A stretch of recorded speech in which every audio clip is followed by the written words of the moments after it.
I hit the floor so hard I couldn't breathe. The tray I was carrying shattered down the stairs behind me, and all I could hear was Patricia's voice above me, calm, almost pleased. "I think she's dead. Finally, the inheritance will be ours." Then Ethan laughed. My husband, the man I thought loved me. They didn't know I was still conscious. They didn't know I'd been collecting proof for weeks. They thought I was their victim, but they had no idea what I had already set in motion. Friends, before we dive into this story, I want to ask for a small favor. If stories like mine matter to you, please take a second to subscribe to the channel, like this video, and let me know in the comments where you're listening from. It means more than you know and helps more people hear the truth. I took the last few steps slowly, the tray trembling just enough to make the cups click against the saucers, and I kept telling myself to breathe so my hands wouldn't shake more than they already were. The house felt too quiet, like it was holding its breath with me, and I remember thinking that if I could just make it to the bottom of the stairs without spilling anything, maybe this awful family meeting would stay civil. Then I felt it, a hard, deliberate shove between my shoulder blades. Not a brush, not an accident, a shove. My body pitched forward before my mind even caught up, and the tray flew out of my hands. The world snapped into a blur of steps, air, and the slam of my body hitting the hardwood. Pain flooded through me so sharply that for a second I forgot how to breathe. The shock was so total it felt like falling inside my own skin. I couldn't move. I didn't dare.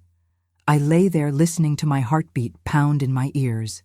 Something in me whispered that I shouldn't get up, shouldn't speak, shouldn't give them anything yet. And I obeyed that whisper without question. As the numbness crept in, I made myself go completely still, even as panic clawed its way up my throat. All I could think was, who just did that to me? And why? I kept my eyes shut just enough to blur the room, and I held my breath until my lungs stung. The footsteps came first, sharp, confident, almost impatient. Patricia's heels. I recognized the rhythm instantly because I'd spent years reading her mood by how she walked toward me. She stopped right beside my body, so close I could smell her perfume, this floral scent she always oversprayed like she was hiding something underneath it. And then she said it. Calm, cold, almost relieved. "I think she's dead. Finally, the inheritance will be ours." The words moved through me like another impact, harder than the fall. My stomach twisted, and I had to fight the urge to flinch. Then Ethan laughed. My husband. He laughed like this was some damn joke, like the woman he claimed to love was nothing but a key, turning in a lock he finally opened. Hearing that sound, so familiar yet twisted into something cruel and greedy, felt worse than the physical pain.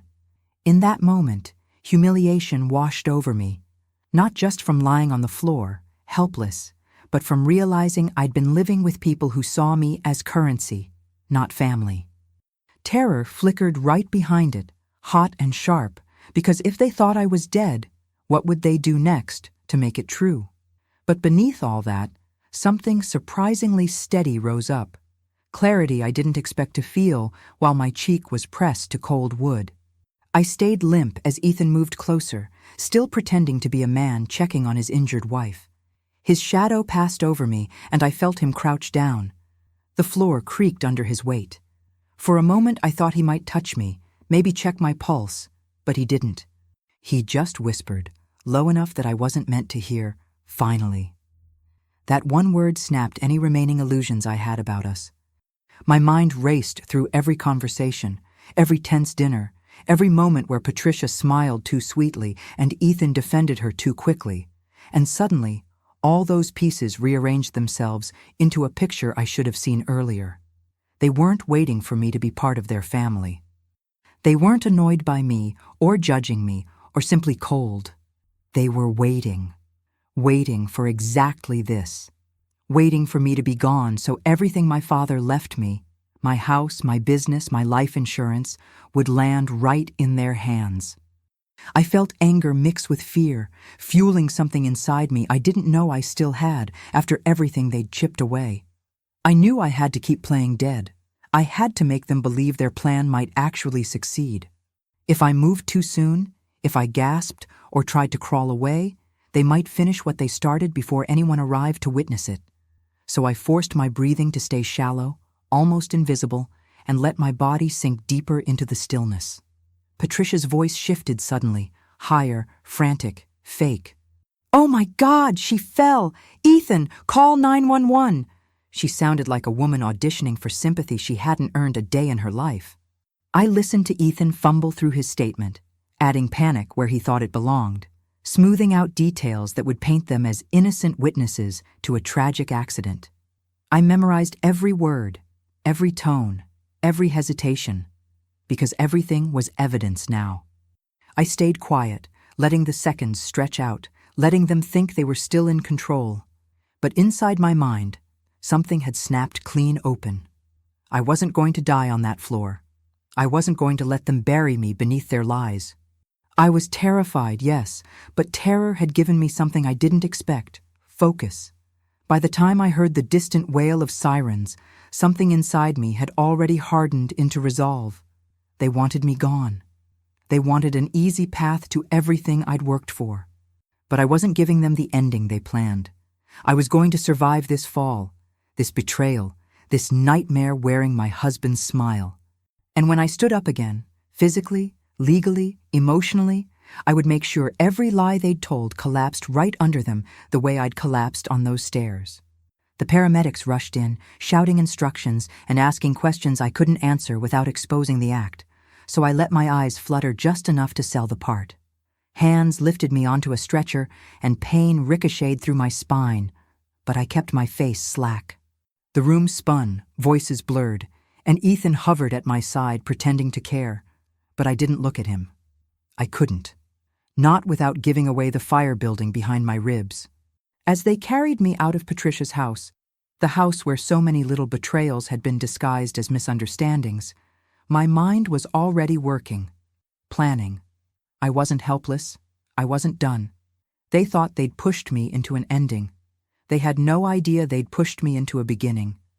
By the time the front door closed behind us, I had made my decision completely. I would pretend to be weak just long enough to expose every single one of them. The fall didn't break me. It woke me.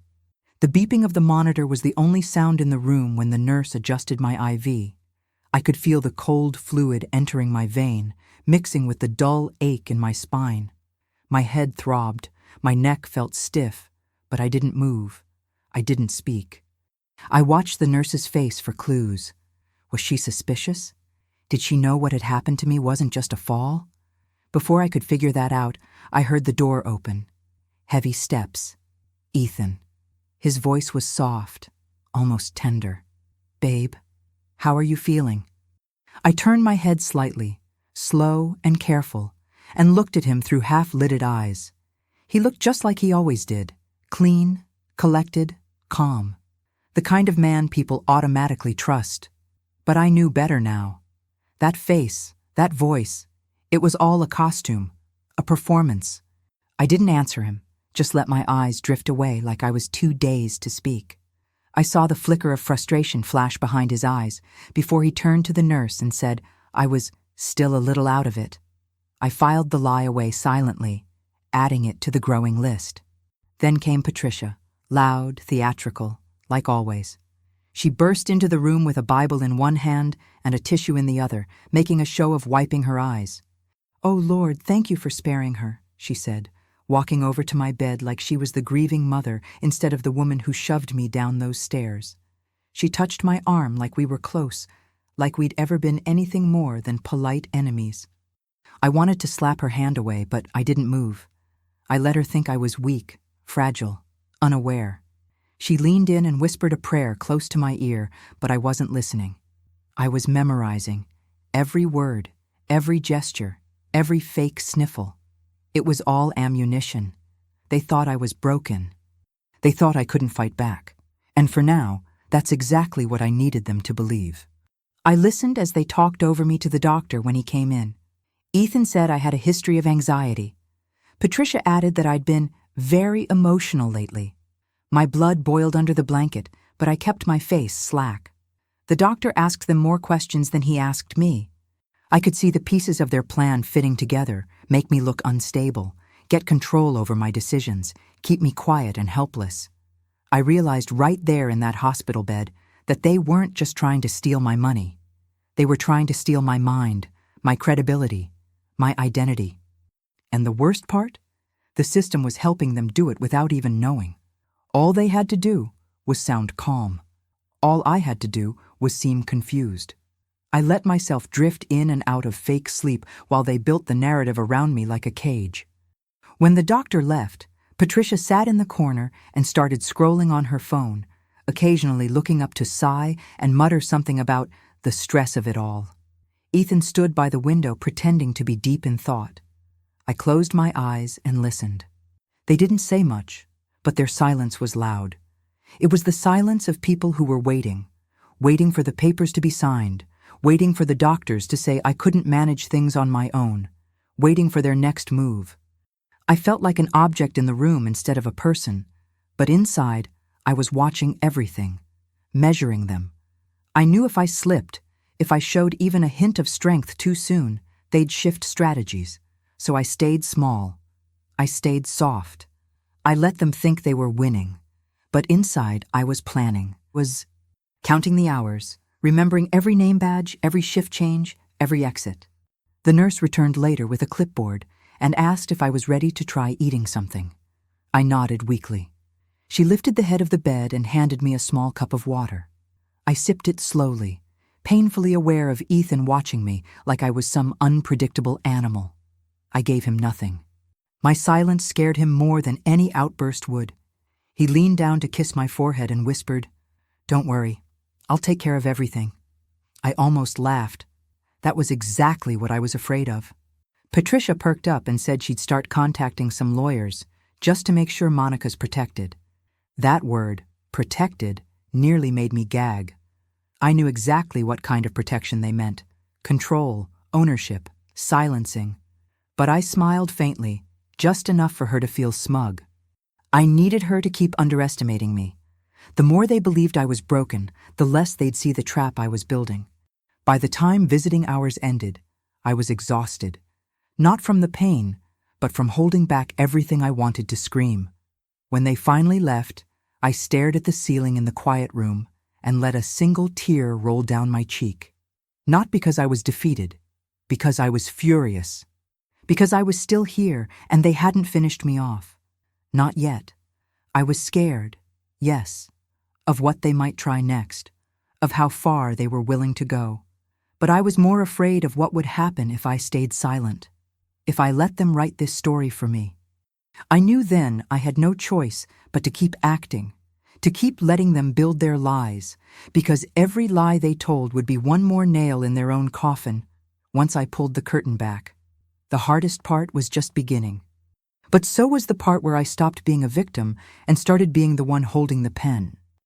The air inside the house felt different when I came back. Not like home, more like a place I had to survive in. The brace around my neck itched. The stiffness in my back made every step a reminder of what they'd tried to do. Ethan carried my bag inside like a helpful husband, smiling for the nurse who walked in right behind us. "This is Tanya," he said, like she was just another stranger passing through. But she wasn't. I felt it the moment she looked at me. She didn't speak in that fake sweet tone so many nurses used when they thought you were fragile. She just nodded, set her clipboard down, and started checking my vitals with calm, steady hands. Her presence didn't feel invasive. It felt grounding. She didn't ask about the fall. She didn't pretend to know me. But the way she watched Ethan when he left the room told me she noticed more than she said. I sat there, still, my body sore and tired, while she flipped pages on her clipboard and gently asked if I had any questions or concerns. I told her no. Not because I didn't have them, but because I wasn't sure yet if I was safe to speak. Still, something in her voice made me feel like I'd just exhaled for the first time in days. That afternoon, while Tanya settled in and unpacked her supplies, I kept glancing over at her when I thought she wasn't looking. She was careful, methodical. She checked the prescription labels, counted the pills, wrote everything down in neat print. I appreciated that. She didn't just trust the bottles, she verified. That told me everything. She wasn't someone who cut corners. When she helped me into the bathroom, I caught myself gripping her arm tighter than I meant to. She didn't flinch. She didn't rush me. "Take your time," she said, like she really meant it. It wasn't just about the pain. It was about the quiet weight of not being treated like a burden. Back in bed, she adjusted my pillows just enough to ease the pressure on my spine and offered me water without asking if I needed it. I studied her. This woman didn't act like a visitor. She acted like someone who planned to stick around, and that scared me a little. Because the closer someone is, the more they can see. But for the first time since the fall, I didn't feel completely alone. There was something steady in the way she moved through the house, something that made me feel like maybe, just maybe, I had an ally right in front of me. That night, I waited for Ethan to step into the shower before grabbing my phone from under the pillow. My fingers shook as I opened the encrypted messaging app my lawyer had told me to use. I typed slowly, my hands stiff but steady enough. I told him I was home. Told him I suspected I was being watched. Told him Tanya seemed like someone I could trust, but I wasn't sure yet. Then I texted Marcus, the detective from church. I asked him if he could look into Patricia's finances like we'd discussed, and whether he had made any progress tracking the forged signature I'd flagged a month ago. I deleted every message after sending it. My heart pounded the whole time, and I kept an ear out for the water shutting off. I hated doing this, hated sneaking around in my own home like a criminal. But what other choice did I have? If I played this straight, I'd be dead or declared incompetent before the month was out. I wasn't built for manipulation, but survival had changed my wiring. I was learning to live in strategy now, and it was exhausting. Ethan came out of the bathroom in his robe, drying his hands like nothing was wrong. He leaned over to kiss my forehead, and I pretended to be half asleep. His lips barely touched my skin, and I could smell the cologne he only wore when he wanted to control the mood. "Tanya seems nice," he said casually, watching my face. I gave him nothing. "You like her?" he added. I let out a tired murmur and turned my head. I didn't trust my voice not to betray the disgust building in my chest. He stood there for a second longer, then left the room. I waited until I heard the bedroom door click shut. Tanya came in 20 minutes later to check my medication schedule. Her eyes met mine for a second too long. Not suspicious, just reading me. She asked if I needed anything else.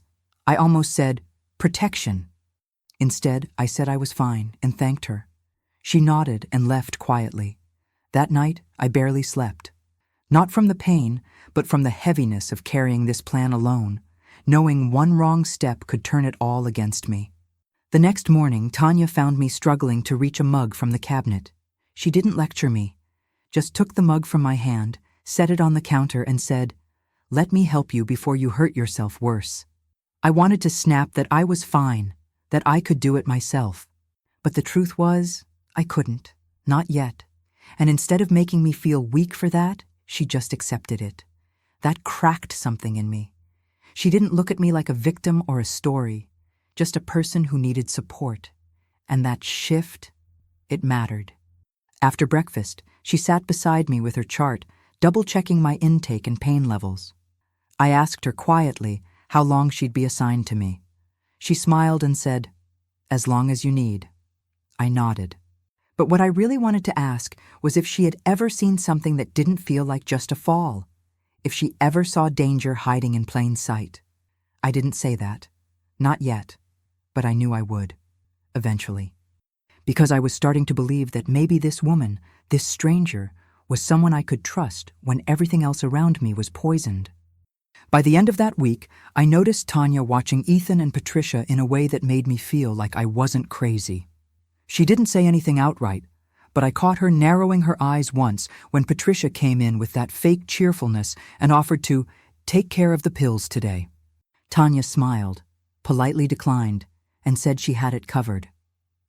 After Patricia left, she quietly asked me if I ever had confusion about my medications.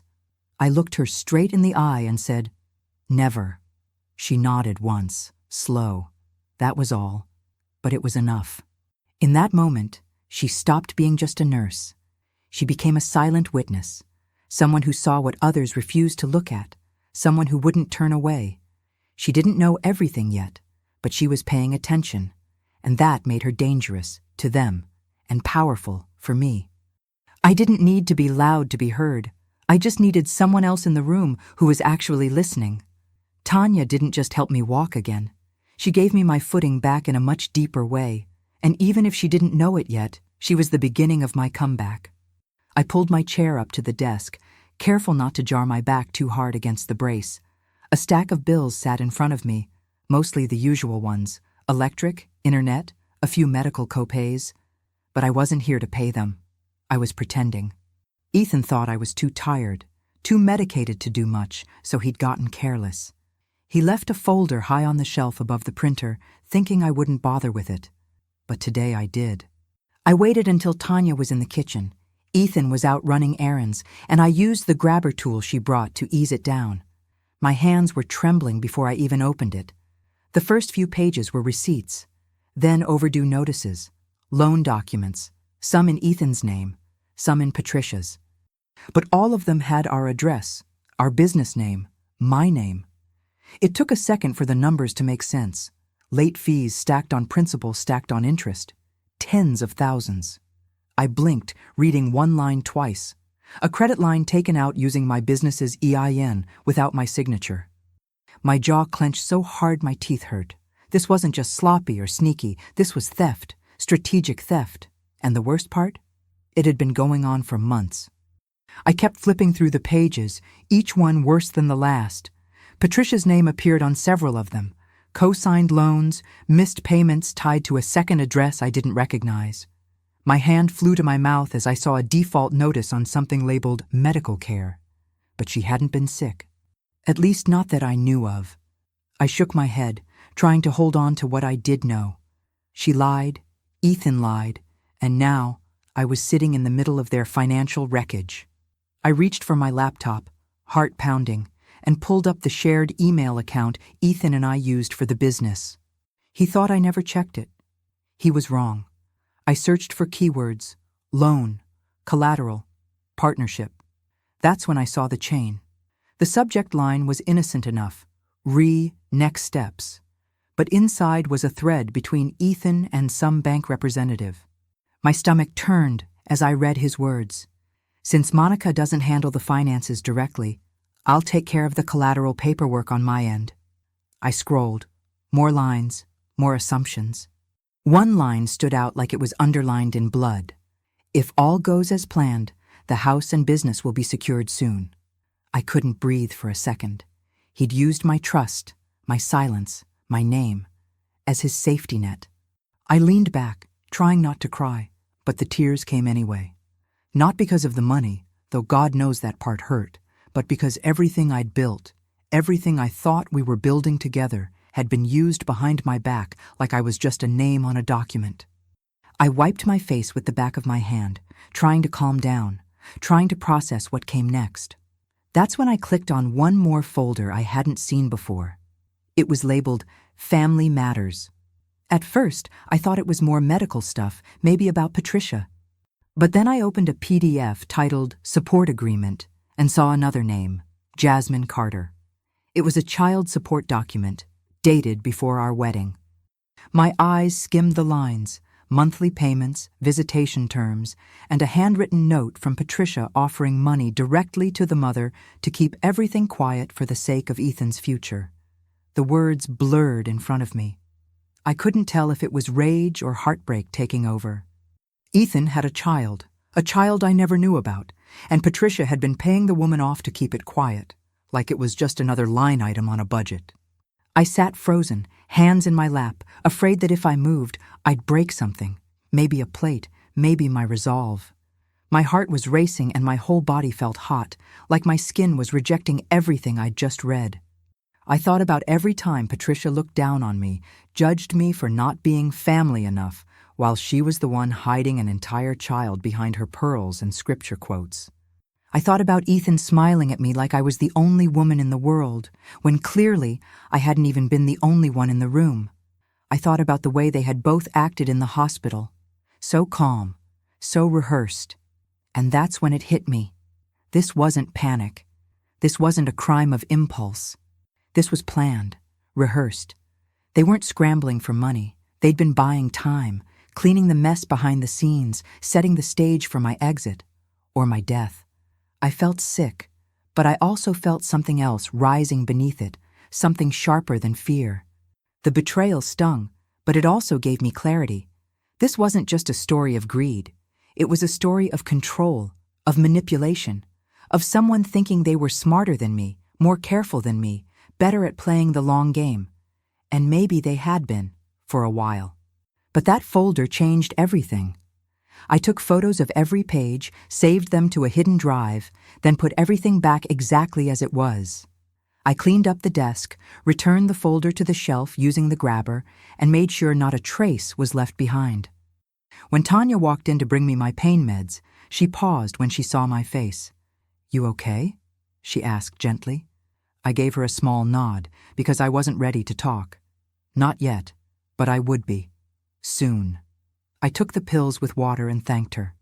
As she turned away, I whispered to myself, "Not sudden. Rehearsed." That line looped in my head all night like a broken song. Because that's what scared me most.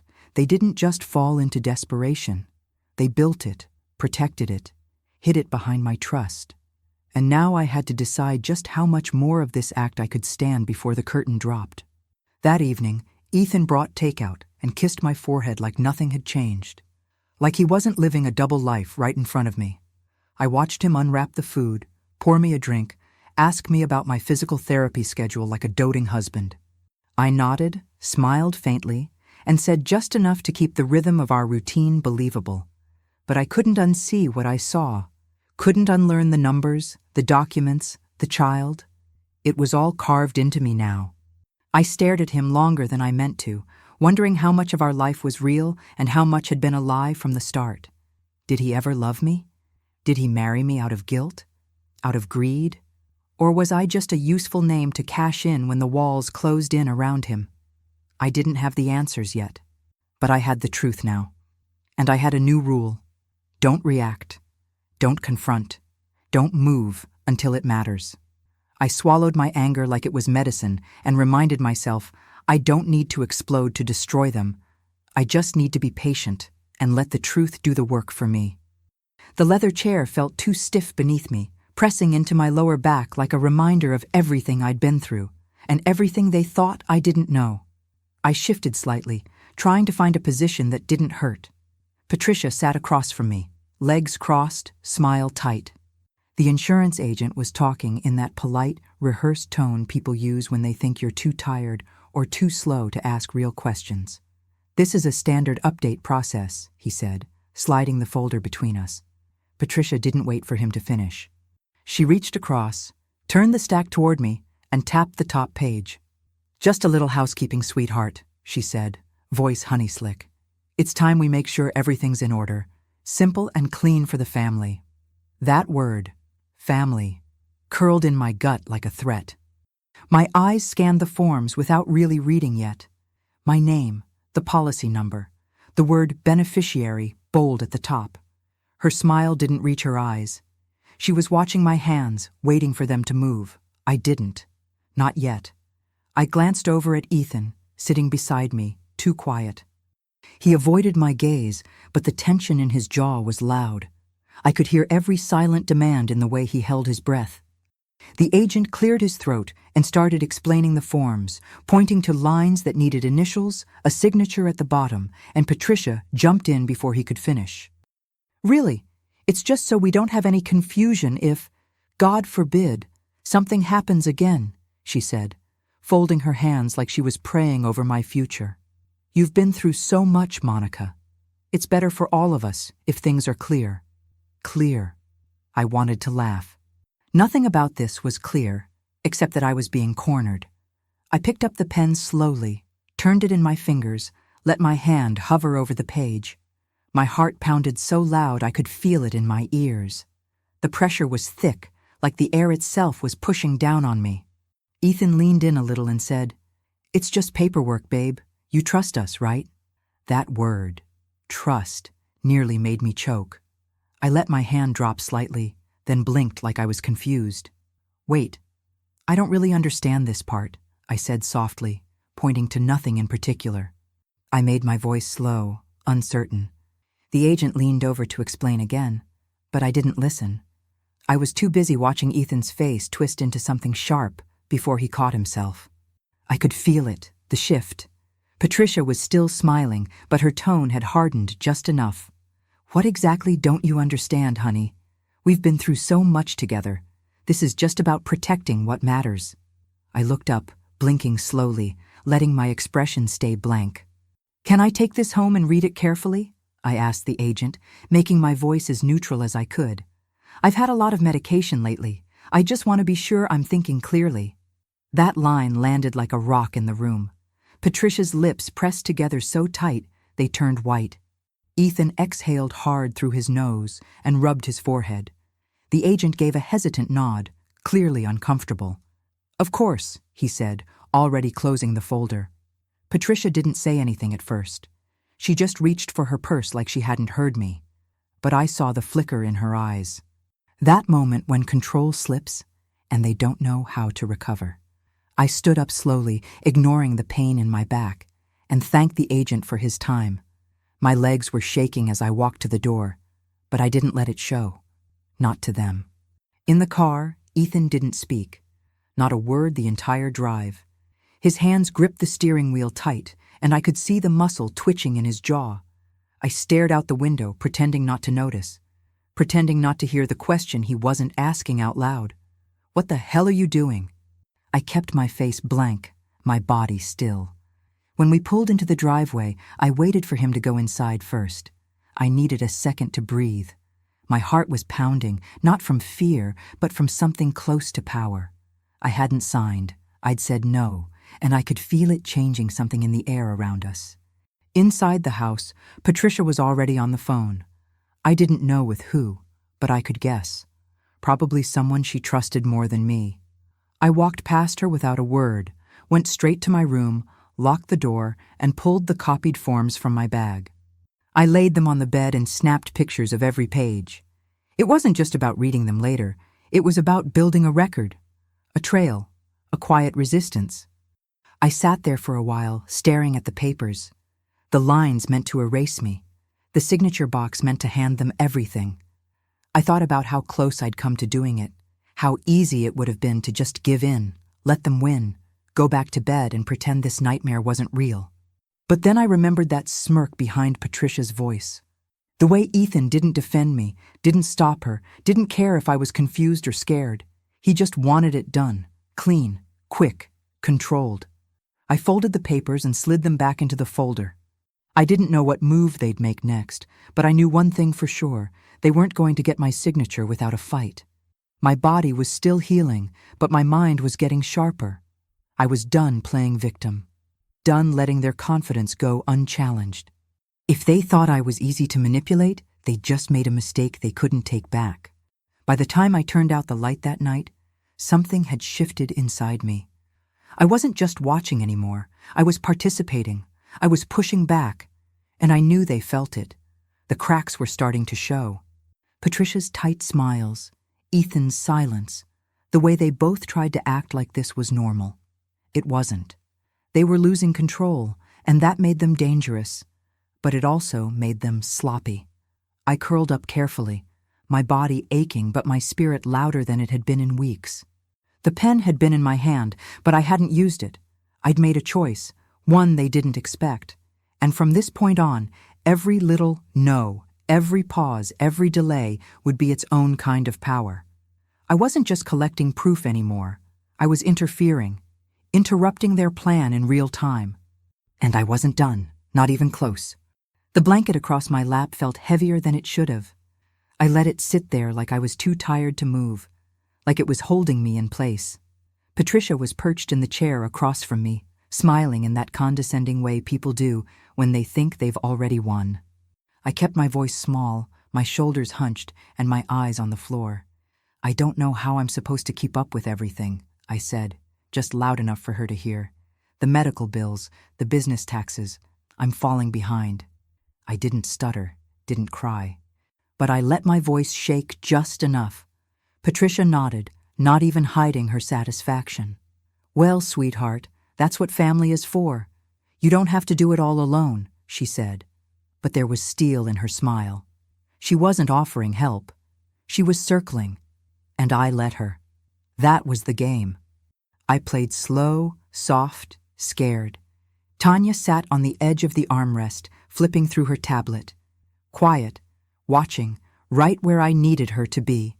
My phone, angled just right between two pillows, was recording every word. It buzzed softly once, confirmation that the detective had activated the backup mic from his end. Patricia leaned in like she was about to give me the secret to surviving. If you'd just simplify things, just let Ethan and I handle some of this, it'd all feel lighter, she said. I looked up, blinking like her words were a gift. You mean, like letting you take over the bills? I asked. She waved a hand, pretending to be modest. Something like that, just for a little while. You've been through so much, Monica. You need rest. You shouldn't worry about finances. I saw it, that little flicker in her eyes, that thrill of thinking I was finally submitting. I swallowed hard, like I was actually considering it. Maybe that's not a bad idea, I said, and she smiled wide.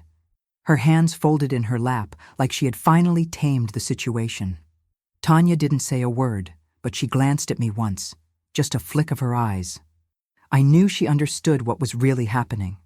I wanted to scream, to pull off the blanket and tell Patricia exactly what I knew, but I held it in. I had to. That look on Patricia's face, that smugness, that was proof. That was her mask slipping. I let the silence linger just long enough before I spoke again. I think I've been pushing too hard, I said, fidgeting with the hem of the blanket. I was even thinking of selling the house, just to make things easier. Patricia sat forward so quickly, I almost laughed. Oh no, baby. Don't rush into anything like that. The house is in both your names, right? Ethan would never let you do something drastic. Her voice was light, but her fingers curled around the edge of her chair like she was holding herself back from grabbing something. Right, I said softly. But technically, I inherited it, from my father, before we married. I let that detail hang there, quiet and heavy. Her eyes narrowed just a hair. She hadn't expected me to remember that. Still, she said after a pause, Ethan has been such a good husband.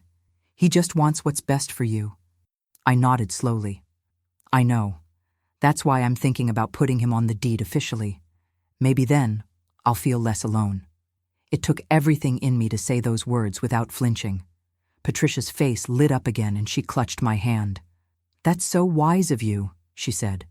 You've grown so much. The recording kept going. I could feel it vibrating through the cushion. I just hoped the mic caught the way her voice had dropped when she said, We've all made sacrifices for this family. It's time everything came together. I leaned back, pretending to be exhausted. Tanya stood up and quietly said she'd go start prepping my medication. She wasn't leaving because she needed to. She was giving me space to close the conversation. I turned back to Patricia and smiled weakly. Thank you for being so understanding. I think I just need a little help figuring out what to do next. That was enough to make her rise, satisfied. You just rest, sweetheart. We'll take care of the hard parts. She patted my knee through the blanket, then left the room like she was floating. As soon as I heard the door close, I grabbed the phone, stopped the recording, and sent it to Marcus with one line. She thinks I'm folding. A few seconds later, he replied with a thumbs up and a lock emoji. I finally exhaled. When Tanya came back in, she sat beside me and handed me a warm compress for my shoulder. You okay? She asked. I nodded, but my jaw was tight. I feel like I'm rotting from the inside out, I muttered. Sitting here pretending to be weak, pretending to trust her. She placed a hand gently on mine, You're not weak, you're strategic. I didn't answer. I couldn't. The lump in my throat was too big, but I let her sit with me in the silence. I hated every part of what I was doing. Every lie, every smile, every fake tremble in my voice. It made me feel dirty. But I knew the truth. Nobody believes a woman screaming, "They're trying to kill me," without proof. And now I had some. Real proof. Words, tone, pressure, all recorded. My fear was still there, sitting in my chest like a stone, but it wasn't alone anymore. Fury was building beside it. Not rage that made me reckless, but fury that made me sharp. That night, I played the recording back in my headphones, over and over. Each time I caught another detail, a pause, a manipulation, a threat wrapped in a favor. Patricia's voice sounded so smooth, so certain, but to the trained ear, to Marcus's ear, to a jury's ear, there was weight in those words. I made a backup, uploaded it to the cloud, saved it under a different name. I couldn't afford to lose it. It was my first real weapon, not just suspicion, not just gut feeling, actual evidence, and I knew now I had to keep going. Keep playing this role, keep baiting them with what they thought they wanted. Every conversation was a trap now. Every offer they made was a line in the case I was quietly building. I still hated lying, still hated being near them, but something had changed. I wasn't a cornered woman anymore. I was the one writing the script, and I was just getting started. The glass was halfway to my lips when something in the corner of my eye made me freeze. My pill bottle, sitting exactly where I left it on the counter, looked wrong. The label was angled, the cap wasn't screwed on the way I normally tighten it, and the bottle itself seemed lighter when I picked it up. A sharp pulse went through my chest. I unscrewed the cap slowly, like I was opening a trap, and poured the tablets into my hand. They didn't look the same. A different color, a slightly different shape. I counted them twice, then a third time. The number didn't match the refill date. And worse, the dosage printed on the label didn't match the pills in my palm. My doctor had prescribed 10 milligrams. These were 30. My throat tightened so fast I could barely swallow. I felt the room tilt for a second, not from the medicine, but from the realization that somebody had touched these. Not by accident. Not to help. I set the pills down carefully, like they might explode, and pressed my hands against the counter just to keep myself steady. Every instinct in my body screamed the same thing. They were trying again, only this time, quietly, cleanly. No stares, no bruises. Just a bottle and a funeral. I stood there, staring at the pills, feeling my heartbeat slam against my ribs so hard it hurt. I couldn't breathe through my nose. My vision felt too sharp, too bright, like the world was suddenly revealing itself without a filter. I reached for my phone with shaking hands and whispered, "Tanya," into the hallway. She came in almost immediately, wiping her hands on a dishcloth. "What's wrong?" she asked, eyes narrowing when she saw my face. I didn't answer at first. I just pointed at the pills on the counter. She stepped closer, her expression tightening as she looked from the bottle to the tablets to my shaking hands. "These aren't right," I said, my voice low and unsteady. "This isn't what I take." Tanya didn't brush it off. She didn't tell me I was imagining things. She picked up one tablet, inspected it, then checked the label. "This isn't your dosage," she said quietly. The way she said it, firm, certain, made the fear in my chest stop spinning and turn into something heavier, something colder. Validation. She pulled out her phone and began taking pictures from every angle. The pills, the bottle, the label, the refill date. She told me not to touch anything else. I leaned back against the counter, gripping the edge until my fingers went numb. When she finished documenting everything, she looked at me with a seriousness I had never seen in her eyes before. "Who else has access to your medication?" she asked. I almost laughed at how ridiculous the question felt. "Everyone," I said. "Everyone who lives here, everyone who visits." My voice cracked on the last word. Tanya didn't try to comfort me. She didn't offer empty reassurance. Instead, she said, "Show me where you usually keep it." I opened the cabinet. She inspected the shelf, the spacing, the dust patterns around the boxes. "Someone moved things," she said quietly. "Recently." My stomach dropped straight to the floor. I felt sick, and not from anything I'd swallowed, because God knows I hadn't taken a single pill today. I pressed my palm to my forehead, trying to steady my breathing. I didn't want to say the words. Saying them made everything real. Saying them crossed a line I could never step back from, but the words were already forming in my throat, raw and trembling. "I think they're trying to kill me. The sentence came out small, but clear. Saying it didn't make me feel crazy. It made me feel awake. Tanya held my gaze and didn't flinch.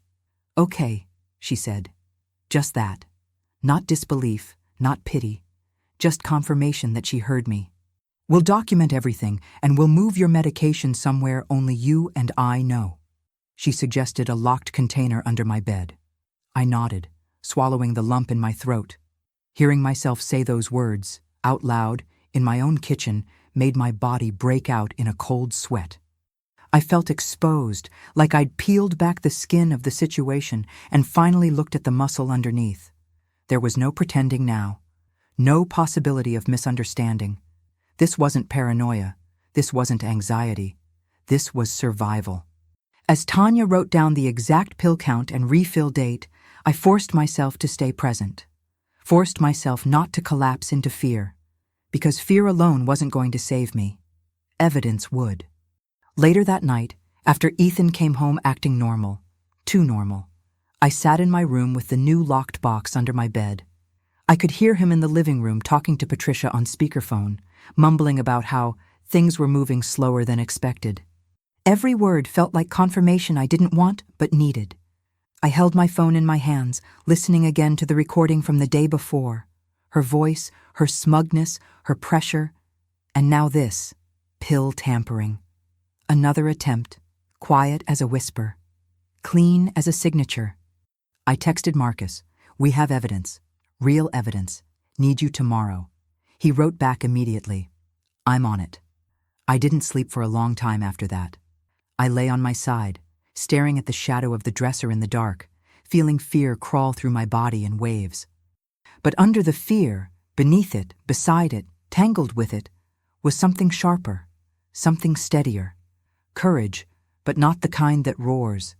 The kind built from facts, from proof. The kind that grows when you finally stop doubting yourself. By the time the house went quiet, I was still awake, gripping the blanket like it could anchor me to something solid. I replayed Tanya's calm voice in my mind. Someone moved things. These aren't your pills. For the first time, I felt like I wasn't carrying this alone. I had evidence now. Photos, timestamps, inconsistencies, not just my word, not just fear, proof. And that changed everything. The terror was still there, humming under my ribs like electricity, but it wasn't running the show anymore. It had shifted into something controlled, focused. I wasn't powerless. I wasn't imagining danger. I was naming it, recording it, preparing for it.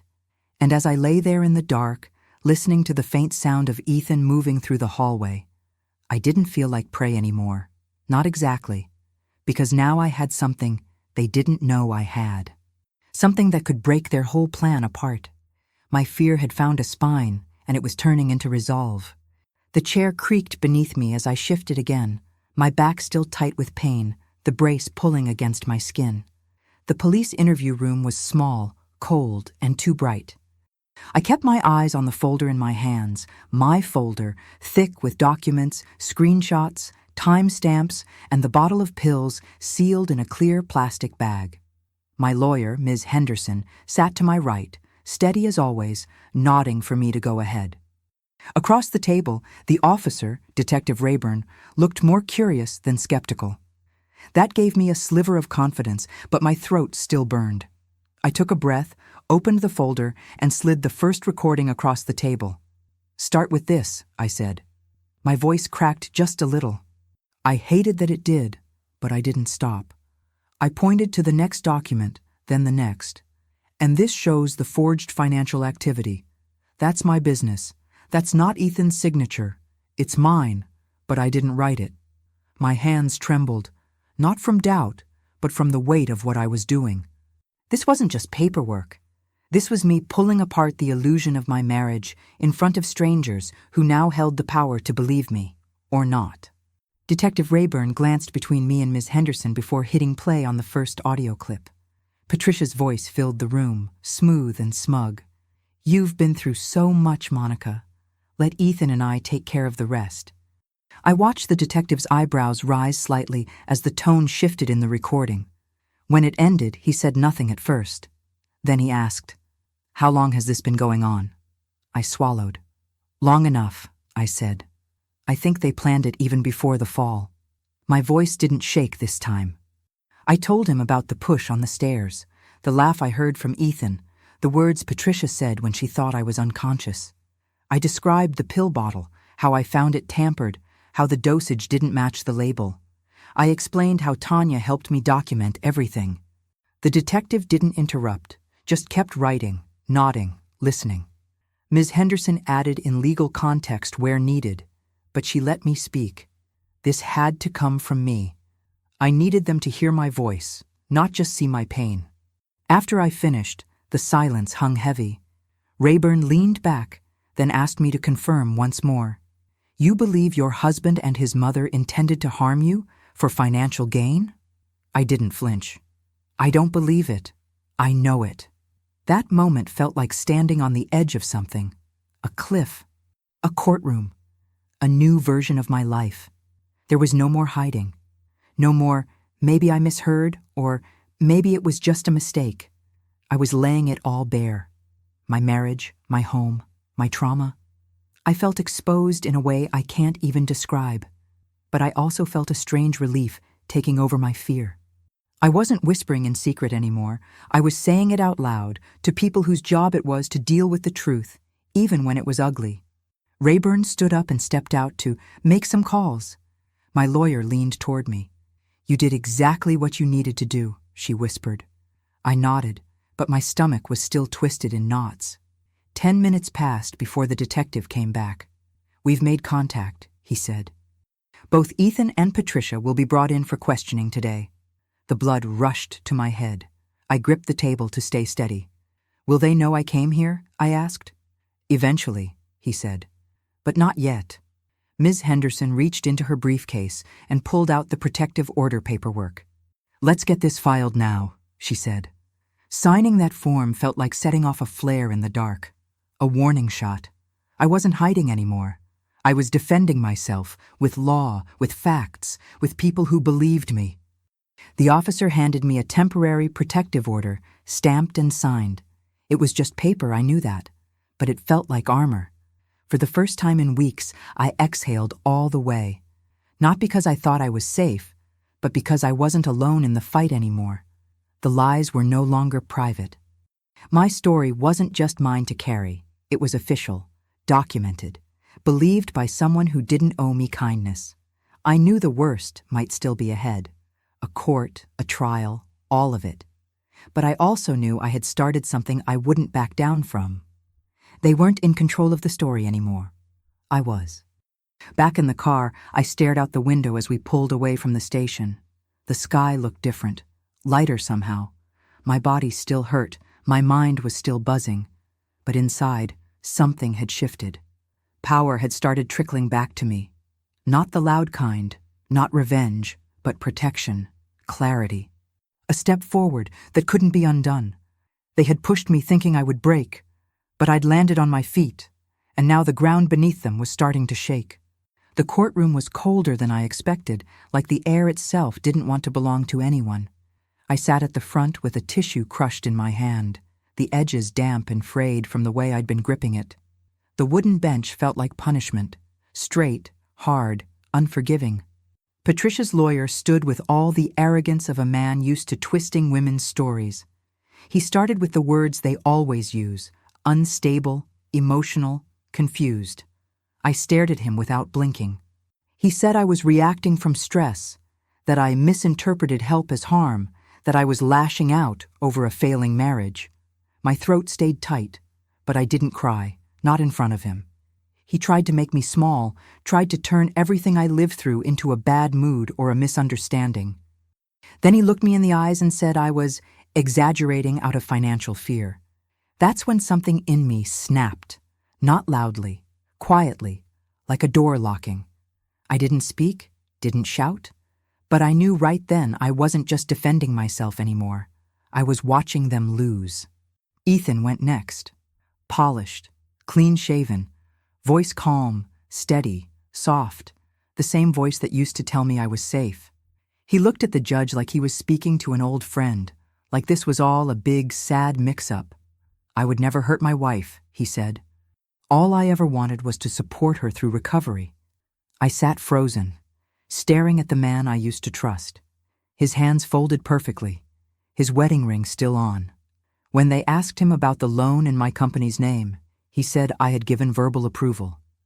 When they brought up the attempt to change my life insurance, he blamed a clerical error. He even said the medication bottle must have been switched at the pharmacy.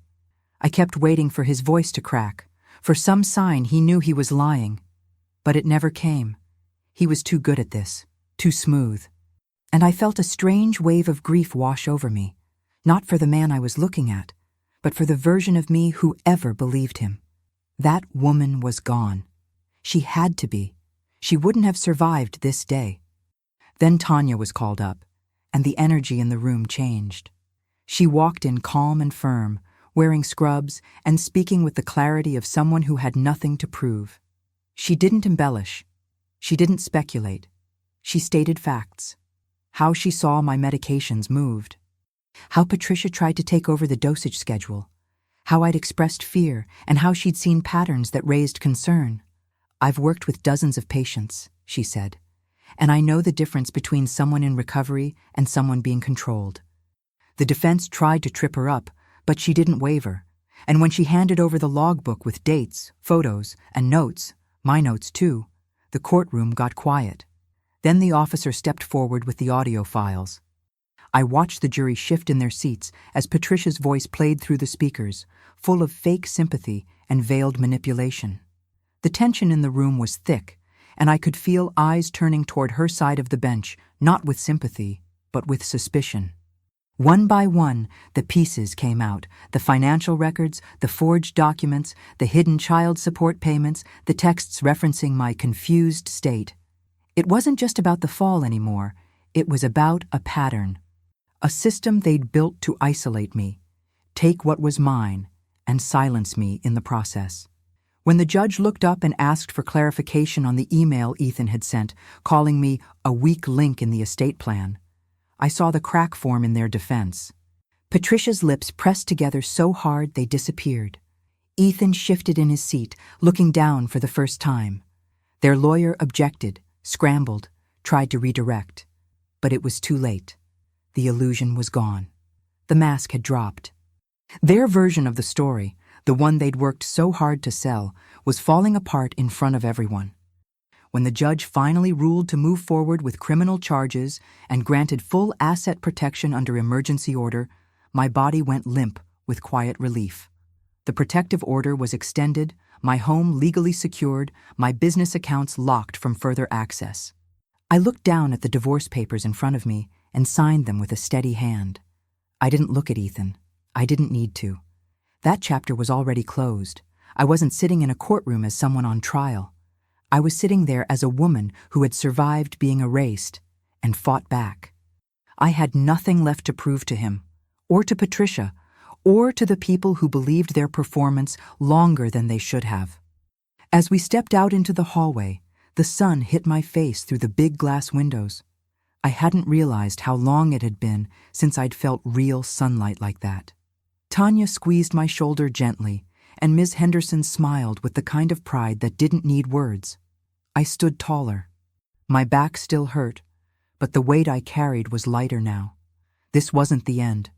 There'd still be hearings, paperwork, recovery, but I wasn't afraid of them anymore. The story they tried to write about me was dead, and the version of me they tried to bury? She was standing in the daylight, head high, with truth on her side. The key turned with a soft click, and I stood there for a second before opening the door. My hand stayed on the knob longer than it needed to. I didn't know why I hesitated. It wasn't fear exactly. It was something more unfamiliar, like I was waiting for noise that never came. No one yelling from another room. No footsteps pacing behind me. No manipulation dressed as concern. Just silence. I pushed the door open and stepped inside my new apartment. The scent of fresh paint still hung in the air, mixed with cardboard and clean wood floors. There were boxes scattered everywhere, unpacked dishes, blankets, a single folding chair. But it was mine. Every inch of it. No shared titles, No forged signatures, no hidden agendas. I walked slowly toward the middle of the room and sank to the floor, letting the quiet settle over me like a blanket. I should have felt overwhelmed, but instead, I felt this strange, full emptiness, the kind that doesn't ache, it just clears space.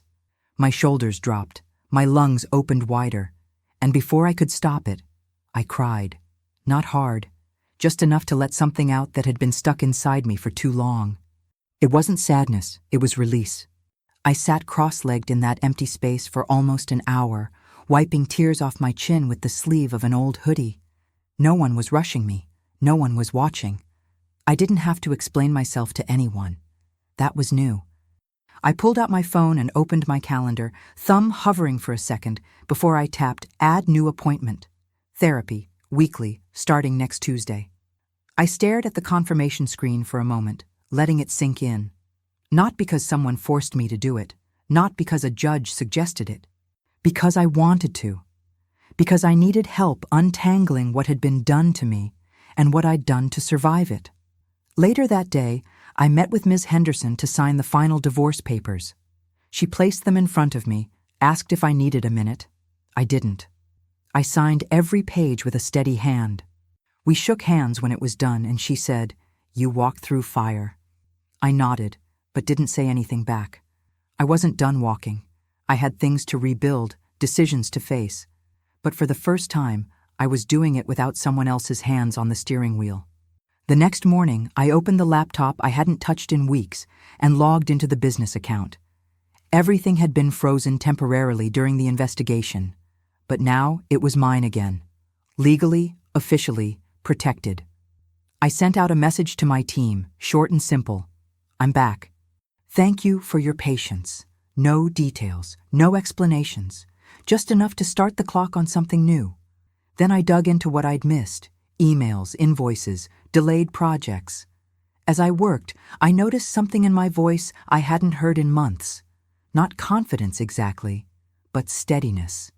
I wasn't second-guessing every sentence. I wasn't shrinking behind someone else's name. I was there, fully. It felt good to be busy with something that belonged to me. I didn't realize how much of my identity had been tangled in that business until I nearly lost it.